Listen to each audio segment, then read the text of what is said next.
বলা হয়েছে যে ইসলামী ছাত্র শিবিরের রক্ষাটা বাহিনী, জামাত ইসলামী রাজাকারের দল। তো আমি এই মুরব্বী যারা আছেন দাড়ি পাটা, বিশেষ করে যারা স্বাধীনতা দেখেছেন না আপনারা, স্বাধীনতা যারা দেখেছেন, তাদের কাছে একটা প্রশ্ন, বাংলাদেশ জামাত ইসলামীর কোন নেতা অথবা কর্মী কি আপনারা স্বাধীনতা যুদ্ধে রাজাকার গিরি করা অথবা এদেশের মানুষের উপর অত্যাচার নির্যাতন করতে দেখেছেন আপনারা? দেখেছেন? যারা মুরব্বী তারা বলবেন দেখছেন। কিন্তু এই যে গল্প শোনানো হয়, আমাদেরকে বলা হয় যে ওরা আপনি দেখেন না, ঠিকই রাজশাহী করছে। রাজশাহীর লোকজনকে জিজ্ঞাসা করলে যে আপনারা দেখছেন কোন, আমরা দেখি নাই, সিটে গান করছে। সিটের লোকজন জিজ্ঞাসা করলে সিলেট করছে। কথা বুঝতে পারছেন?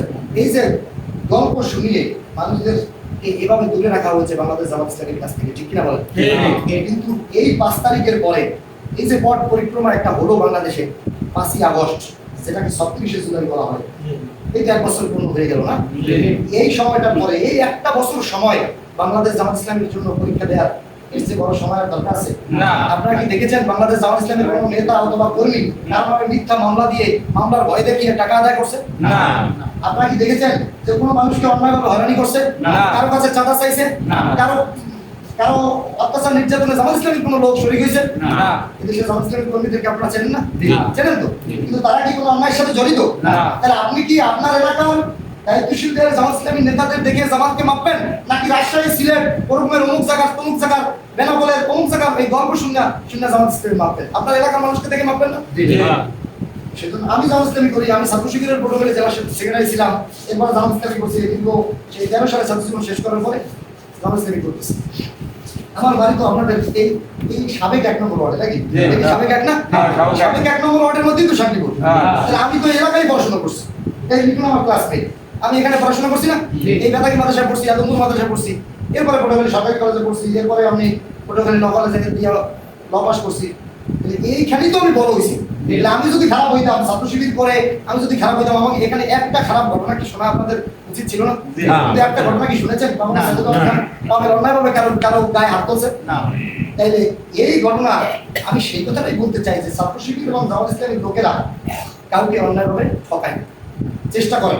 হ্যাঁ, মানুষ মাত্রা ভুল থাকতে পারে, কিন্তু একটা দলের শুধুমাত্র এই 1 বছর কেন, স্বাধীনতার সময় যেই দল লুটপাট করছে বলে, সন্ত্রাসী কার্যক্রম করছে বলে, মানুষের ঘরে আগুন দিয়েছে বলে, আপনার ধর্ষণ করছে বলে, সেই দলটা এই 53 বছর, গোটা স্বাধীনতার পরে 53 বছর তো আমাদের থেকে চলে গেছে।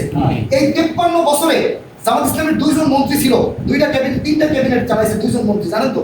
মতিউর রহমান নিজামী, আলী হাসান মোহাম্মদ মুজাহিদ। তাই 3টা মন্ত্রণালয় পরিচালনা করতে গিয়ে 5 বছর পর্যন্ত 3টা কৃষি মন্ত্রণালয়, বাণিজ্য মন্ত্রণালয়, আর হলো শিল্প মন্ত্রণালয়, আর একটা হলো আপনার সমাজ কল্যাণ মন্ত্রণালয়। 3টা মন্ত্রণালয় পরিচালনা করার পরে মানুষ একজন যদি শহীদেরই পায়, বা একটা এলাকার ওয়ার্ডের একটা দলের ক্ষমতাসীন দলের এমন যে ওয়ার্ডের সভাপতি, দেখবেন যে পাওয়ারটা কি আছে, ঠিক না? যদি কোনো নাম্বার 2 আসিল লাগে খাতির দেয়, তাহলে আর পাওয়ারটা কেমন হয়? বাংলাদেশ জামাত ইসলামীর 3টা মন্ত্রণালয় 2 জন মন্ত্রী পরিচালনা করছে। এরপরে যখন 111 আসলো, ফখরুদ্দিন মঈনুদ্দিনের সরকার, মনে আছে আপনাদের? ওই তৎকালীন সময় সব নেতাগো, সব মন্ত্রীগো একদম সকল খতিয়ান মানুষের সামনে প্রকাশিত হয়েছে না? তখন এই মন্ত্রীদের মন্ত্রণালয়ে দুর্নীতি খোঁজার জন্য স্পেশাল ব্রাঞ্চ কাজ করছে, যে এদের মন্ত্রণালয় কি কি দুর্নীতি হয়েছে। খুঁজতে খুঁজতে গিয়ে দেখা গেছে কোনো মন্ত্রণালয়ে কোনো দুর্নীতি হয়নি, বরং জামাত ইসলামীর যে মন্ত্রী ছিল তার মন্ত্রণালয়ে যে বরাদ্দ ছিল, বরাদ্দর টাকা গভর্নমেন্টের ফান্ডে ফেরত দেওয়া হয়েছে, যেটা বাংলাদেশের ইতিহাসে আর নাই। এই দল এত সন্ত্রাসী কার্যক্রম করেছে স্বাধীনতার সময়, তারা এই 53 বছরে কোনো সন্ত্রাসী কার্যক্রম করা তাদের স্বাভাবিক ছিল না? কিন্তু করেছে তারা? কোন সন্ত্রাসী কার্যক্রমের খবর আপনারা দেখেছেন, শুনেছেন?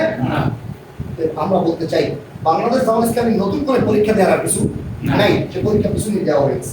বাংলাদেশ জামাত ইসলামীকে নতুন করে আর পরিচয় দিতে হবে না বাংলাদেশের মানুষের কাছে।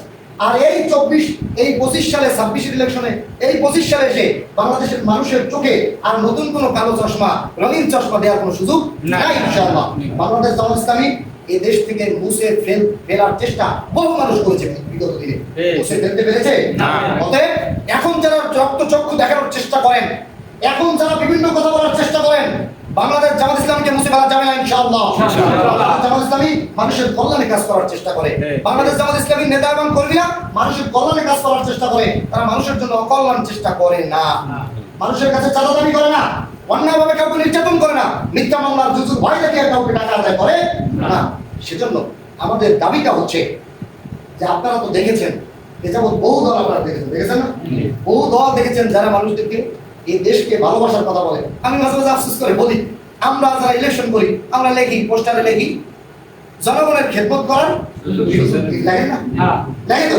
লেখার পরে নির্বাচিত হওয়ার পরে জনগণ তাদের সেবা করে না, জনগণের সেবা এরা করে? জনগণের সেবা করা লাগে।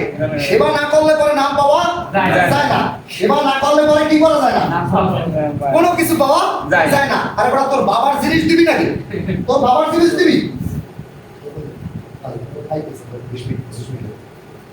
তোমার বাবার জিনিস তো জনগণকে দেবা না। তুমি বলেছো যে জনগণের খেদমত করার সুযোগ দিন, তারপর তুমি যেভাবেই হোক মেম্বার হইছো, চেয়ারম্যান হইছো নাকি? তোমার দায়িত্ব হচ্ছে জনগণের কোন জায়গায় কোন মানুষটা বিধবা হয়েছে তার খোঁজ খবর নিয়ে, তার কাগজপত্র বাড়ি থেকে আইন না, এরপরে যেখানে যা দেওয়া দরকার দিয়ে তারপর বিধবা ভাতা দেওয়া, নাকি ভুল বললাম?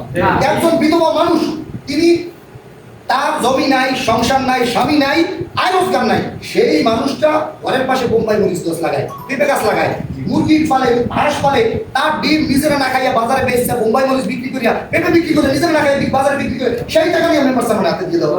এর সাইকেল নির্যাতন কি হইতে পারে? লাগবা হয় কিনা? ভুল বললাম না? আমি এক কথাটা ভুল হোক সেটাই চাই। আমরা চাই সামনের দিকে যারা হবে তারা যেন মানুষদেরকে খোঁজ খবর নেয়। আচ্ছা, আমরা যারা মুসলমান, আমরা আদর্শ মানি কাকে? রাসূলুল্লাহ সাল্লাল্লাহু আলাইহি সাল্লামকে। রাসূলুল্লাহ সাল্লাল্লাহু আলাইহি সাল্লামকে আদর্শ মানতে বলেছেন কে? আল্লাহ। ঠিক না? আল্লাহ বলেছেন লাকাদ কানা লাকুম ফি রাসূলিল্লাহি উসওয়াতুন হাসানাহ। তোমাদের জন্য উত্তম আদর্শ কে? রাসূলুল্লাহ সাল্লাল্লাহু আলাইহি সাল্লাম। আমরা নামাজ পড়তে যাই, কিছু লোক যদিও পাঁচ ওয়াক্ত নামাজ না পড়লে ইলেকশনের আগে আগে তুমি একটা মাথায় দিয়ে নামাজের বারবার পড়তে যায়, না থাকলেও যায় নাকি? যায় না? আচ্ছা, ধর্ম ব্যবসায়ী কি এরা? না যারা পাঁচ ওয়াক্ত নামাজ পড়ে, ইসলামের কথা বলে, ইসলামী রাজনীতির কথা বলে, তারা ধর্ম ব্যবসায়ী না? ইলেকশন আইলে যারা টুপি মাথা দেয় এরা ধর্ম ব্যবসায়ী কারা? এটা মানুষ বুঝতে পারছে ধর্ম ব্যবসায়ী কারা, তা কিন্তু বুঝতে পারছে। সেজন্য বলি, যারা আমরা নামাজে যাই, তারা নেতৃত্ব যাওয়ার পরে ওমর রাদিয়াল্লাহু তাআলা যেভাবে করে ঘুরে ঘুরে মানুষদেরকে দেখতো কার অসুবিধা সুবিধা আছে, সেইভাবে দেখার কথা না?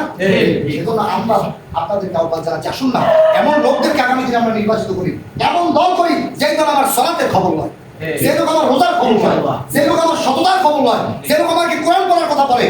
আপনি আমি আমরা যারা মুসলমান দাবি করি, আমরা কেন ওই দল করবো যেই দলের নেতারা নামাজ পড়েন, যেই দলের নেতারা রোজা রাখে না, যেই দলের লোক অসৎ পথে চলে? কেন সেই দল করবো বলেন? ক্ষমতার লোভে? কতটুকু ক্ষমতা পাইছে? এদেশের মানুষ বিভিন্ন দল করে না? জামাত ইসলামী এদেশে ক্ষমতায় ছিল? ক্ষমতায় ছিল না তো। যে দলরা ক্ষমতায় ছিল তাদের লোকজন এই ওয়ার্ডে বসবাস করে না? হ্যাঁ, তারা কতটুকু ক্ষমতা পাইছে? ধরেন একজন ওয়ার্ডের আপনি যারা ভোট দেন, যার পিছনে দৌড়ান, যার পিছনে স্লোগান কেন অমুক ভাইয়ের চরিত্র ফুলের মতো পবিত্র, তার চরিত্র তো ভাই দিনের বেলা একরকমের, রাতে অন্যরকমের। সে তো সালিশি আটকাই মানুষের টাকা খায়, খায় কিনা? সালিশি আটকাই টাকা খায়, ফাইল আটকাই টাকা খায়, তার সাথে থানায় গেলে পরে টাকা দেওয়া লাগে, লাগে না? এই কাজগুলো যারা করছে তাদের পিছনে আবারও যদি আপনারা দৌড়িতে চান, আমার কোনো কথা নেই আপনাদের, আবারও যদি পুরনো এই সব কিছু পুরনোভাবে আবার ফিরে নিয়ে আসতে চান, আমাদের কোনো কথা নেই। কিন্তু যদি আপনি সততা চান, আপনি যদি দেশের সৎ নেতৃত্ব চান, আপনি যদি আপনার সন্তানদের জন্য, পরবর্তী প্রজন্মের জন্য একটি সুন্দর বাংলাদেশ উপহার দিতে চান, তাহলে আসুন না আমরা একসাথে কাঁধে কাঁধ মিলিয়ে আগামী দিনে বাংলাদেশকে ইসলামের বাংলাদেশে রূপান্তরিত করি। আসুন না একবার ফিরে তাকাই, একবার আসি যে আমরা আর কোনো তন্ত্রমন্ত্র মানি না, আমরা একমাত্র আল্লাহর পথে আগামী দিনে বাংলাদেশকে পরিচালিত করতে চাই। আমরা চাই সব নেতৃত্ব প্রতিষ্ঠিত করতে চাই। আমরা চাই চাঁদাবাদ মুক্ত, বৈষম্য মুক্ত, সন্ত্রাস মুক্ত, দুর্নীতি মুক্ত, ঘুষ মুক্ত, সুদ মুক্ত একটি সুন্দর বাংলাদেশ আগামী দিনে আমরা গড়ে তুলি। রাজি আছেন তো ইনশাআল্লাহ? আমাদের এই হাতগুলোকে কবুল করুন, আমাদের এই ভাইদেরকে আপনি ইসলামের জন্য কবুল করুন, দ্বীনের জন্য কবুল করেন। আমিন রব্বুল আলামিন। আমরা যারা উপস্থিত আছি, আমাদের যে সন্তানরা রয়েছে, ছেলে মেয়ে স্ত্রী পরিজন যারা রয়েছে, আল্লাহ সকলকে আপনি দ্বীনের জন্য কবুল করেন। আল্লাহ আমাদের থেকে যাদেরকে ফারেক করেছেন, আল্লাহ দুনিয়া থেকে যাদেরকে নিয়ে গেছেন, আমাদের আত্মীয় স্বজন প্রতিবেশী, আল্লাহ তাদের গুনাহগুলো মাফ করে দেন।